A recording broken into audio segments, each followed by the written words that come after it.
नमस्कार, सी न्यूज भारत में आपका एक बार फिर से स्वागत है। खबर दुर्ग से है, जहां बरसाती सीजन में डायरिया का प्रकोप देखने को मिल रहा है। जिला दुर्ग धमधा विकास खंड के ग्राम पंचायत मेडेसरा में 100 से अधिक डायरिया के मरीज प्राथमिक स्वास्थ्य केंद्र में स्वास्थ्य लाभ लेने पहुंच रहे हैं। लगभग सभी मरीज पूर्ण रूप से स्वस्थ हैं। वहीं 2-4 मरीजों की स्वास्थ्य स्थिति गंभीर होने की वजह से दुर्ग जिला अस्पताल रेफर किया गया है, जहां उनकी भी हालत सामान्य बताई जा रही है। मेडेसरा प्राथमिक स्वास्थ्य केंद्र के प्रभारी डॉक्टर विभोर लाल ने बताया कि अस्पताल में स्वास्थ्य संबंधी सभी दवाइयां पूर्ण रूप से उपलब्ध हैं एवं दिन रात डॉक्टर व स्वास्थ्य कर्मी मरीज को पूर्ण सेवा दे रहे हैं। आसपास के ग्रामीण क्षेत्रों में सर्वे कर लोगों के घरों में जाकर दवाइयां उपलब्ध कराई जा रही हैं। होए भैया कैसे कब से हो गई? सुबह से चालू हुए मोर चाचा रहा। अच्छा। हाँ। कैसी स्थिति है अभी बहुत हालत खराब है वहाँ। कहाँ रखो आप? मेडेसरा। अच्छा। हाँ, हाका तो पाड़े नहीं। हाँ। हाँ, तो अभी ये सब ठीक हो गए? ठीक हो गए थे।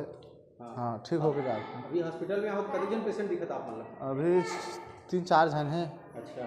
हाँ, तो आप अभी हाँ एक जन है, अभी एक जन। अच्छा। हाँ, डॉक्टर नहीं है, सिस्टर है। अच्छा। हाँ, ठीक है। अभी लाए हैं तो थोड़ा तबीयतें खराब है, बने तबीयत खराब है। हाँ खाली खाता? हाँ। ठीक है। क्या नाम है आपके भैया? त्रिलोकी जोशी, कहाँ रखो? मेडेसरा। नमस्कार, सी न्यूज़ देख रहे हैं आप। बरसात का सीज़न है और इस बरसात के सीज़न में लगभग बात करें तो 2-3 दिनों में अभी 150 मिलीमीटर की बारिश हो चुकी है और इस सीज़न की बात करें तो लगभग 350 मिलीमीटर से अधिक की बारिश हो चुकी है।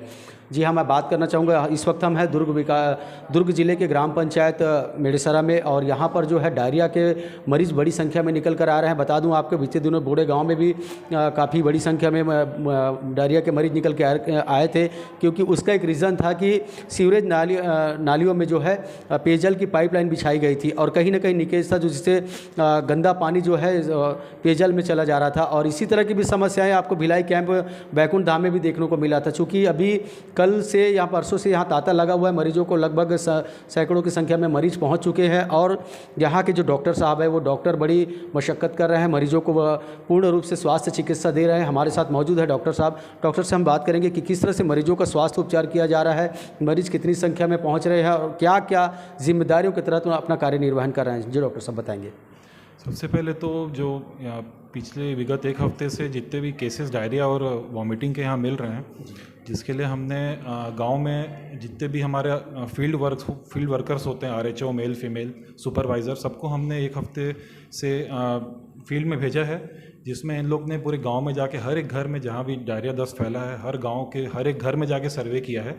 और सर्वे में जितने भी मेरे 90 के अबव लोग जो पॉजिटिव मिले हैं, जिनको एक भी बार दस्त हुआ है, उन हर एक मरीज़ को हमने दवाइयाँ प्रोवाइड की है। ORS पाउडर दिया है, जिंक की टैबलेट दी है और साथ में क्लोरीन टैबलेट दिया गया है, ताकि वो पानी में डाल के उसको साफ़ रख सकें। और जितनी भी हिदायतें हमने पूरे हमारे स्टाफ को बता दी गई है कि उनको क्या क्या बताना है, जैसे हाथ साफ़ रखना है, हाथ पैर धोना है अच्छे से, गर्म पानी उबाल के पीना है, ये सब हमने हिदायतें उनको सब बताई हैं, जिसके कारण अभी बहुत हद तक इस कंडीशन को हमने कंट्रोल करके रखा है। हॉस्पिटल में आने के बाद हमने देखा कि काफ़ी संख्या में मरीज़ पहुंचे हुए हैं। हॉस्पिटल स्टाफ में पूरी तरफ से स्टाफ मौजूद है, दवाइयों के किसी प्रकार चिकित्सा में कमी तो नहीं हो रही है डॉक्टर साहब?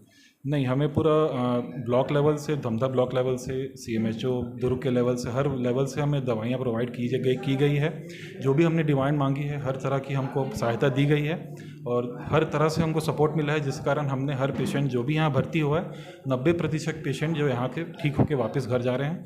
2-3 पेशेंट ऐसे हैं जिनको हमने रेफ़र किया है और उसकी रेफ़र की जो फैसिलिटी होती है वो 108 एम्बुलेंस के द्वारा हम यहाँ से जिला अस्पताल दुर्ग रेफ़र किया जाता है। जिन्हें रेफ़र किया गया उनकी कंडीशन कैसी थी?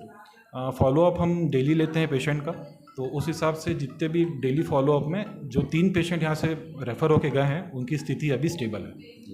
तो जितने पेशेंट आए डॉक्टर साहब से लगभग सभी की जो है हालात जो सुधर चुके हैं? जी, इसके लिए भी हमने, जैसे जो पेशेंट यहाँ से छुट्टी होकर वापस अपने घर जाता है, तो जो मितानिन होती है और RHO होती है, उसके माध्यम से हम वहाँ हर दिन उनका फॉलोअप लेते हैं, मॉनिटरिंग करते हैं, जिससे हमें पता चल जाता है कि पेशेंट अभी स्टेबल है।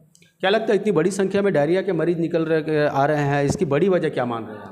सबसे पहले मुझे जो लगता है, मैंने भी सर्वे किया है, फर्स्ट डे जाके संडे को ही हम लोग गए थे सर्वे करने, तो मुझे ऐसा लगता है कि जो नाली की सफाई नहीं हुई है और उसके कारण बहुत ज़्यादा जो है ये, और मौसम का प्रकोप बहुत ज़्यादा पड़ गया, तो दोनों कंडीशन एक साथ एक बड़ा कॉज बन के डायरिया और लूज मोशन कॉज कर रहे हैं। डॉक्टर साहब, रोज़ाना आप बड़ी संख्या में मरीजों को देख रहे हैं, उनका उपचार कर रहे हैं, क्या संदेश देना चाहेंगे लोगों को, क्या हिदायत देना चाहेंगे कि इस मौसम में, और चूँकि बारिश में इस तरह के मौसम में अक्सर इस तरह के मामले देखने को मिलते हैं, क्या कुछ कहना चाहेंगे, मैसेज देना चाहेंगे? मेरा मैसेज सबसे पहले तो ये रहेगा कि जो भी लोग घर पे रहते हैं वो सबसे पहले जो पानी है उसे उबाल के पिएं। कम से कम पानी को 20 मिनट उबालना ज़रूरी है। हाथ साफ़ करना बहुत ज़रूरी, जो भी काम करें आप उससे पहले हाथ धोना बहुत ज़रूरी है। अब बाथरूम जाएँ, शौचालय यूज़ करें, उसके बाद हाथ धोना बहुत ज़रूरी है। हाथ कम से कम 5 से 10 मिनट साबुन से धोएं। और तीसरी बात यह है कि साफ़ सफाई रखना बहुत ज़रूरी है। अपना डेली का जो नहाना धोना वो करना बहुत ज़रूरी है। और आसपास के वातावरण में जो भी गंदगी आपको दिख रहा है, गंदा पानी, उसमें आप क्लोरीन टैबलेट जो सरकार की द्वारा दिया गया है उसे डालना बहुत ज़रूरी है। डॉक्टर साहब, एक आखिरी सवाल आपसे पूछना चाहूँगा, रात्रिकालीन यदि मरीजों को ऐसी इस तरह की गंभीर समस्या उत्पन्न हो जाती है तो आपकी प्राथमिक स्वास्थ्य केंद्र में किस तरह की सुविधाएं उपलब्ध है, क्योंकि चूँकि ये ग्रामीण क्षेत्र है? इसमें अभी जैसे जब से पता चला है कि डायरिया और वॉमिटिंग का प्रकोप यहाँ चालू हुआ है, तो हमने अस्पताल को 24 घंटा शुरू करके रखा है। तीनों शिफ्ट में हमारे यहाँ स्टाफ काम कर रहे हैं। शाम को अगर ज़रूरत पड़ती है, रात के समय बहुत क्रिटिकल अगर पेशेंट हो जाता है तो 108 से एम्बुलेंस की रेफ़र करने की सुविधा है। और अगर पेशेंट रात को भी आ रहा है तो उसके इलाज के लिए हम आसपास ही रहते हैं तो हम तुरंत आ जाते हैं। और साथ में अगर हम नहीं आ पा रहे हैं तो CSC अहिवारा और CSC धमधा के डॉक्टर्स भी यहाँ अवेलेबल रहते हैं। ठीक, ये थे मेडेसरा प्राथमिक स्वास्थ्य केंद्र के प्रभारी डॉक्टर विभोल लाल। और काफ़ी बड़ी संख्या में जो है डायरिया के पेशेंट यहाँ निकल करके आए और लगातार ठीक हो करके जा रहे हैं। डॉक्टर साहब अपने चिकित्सीय सुविधाएं बड़ी अच्छी तरह से उन्हें उपलब्ध करा रहे हैं। देर रात तक कहें या रात्रिकालीन का रहे, या दिन से लेकर के रात तक जो है बड़ी संख्या में मरीज़ जो निकल करके आ रहे हैं वो अपना स्वास्थ्य लाभ ले रहे हैं। कुछ एक मरीज़ जो यहाँ से निकल करके जिला अस्पताल में रिफ़र हुए थे, लेकिन उनकी भी कंडीशन अभी तक अच्छी है और किसी तरह का जान माल का नुकसान होने का, हताहत होने का अभी खबर निकल करके नहीं आ रहा है। सी न्यूज़ भारत के लिए दुर्ग से सी न्यूज़ संवाददाता लोकेश साहू की रिपोर्ट। गौरतलब है कि बीते दिनों ग्राम पंचायत बोड़े गांव में सीवरेज लाइन की नालियों में पेयजल की पाइपलाइन लीकेज होने की वजह से डायरिया का बड़ा संक्रमण फैला था, जिससे लोगों को काफी परेशानियों का सामना करना पड़ रहा है। फिलहाल इस खास रिपोर्ट में बस इतना ही। देश दुनिया की तमाम खबरों की जानकारी के लिए आप देखते रहिए सी न्यूज़ भारत। हर खबर आपके साथ, आपके हाथ।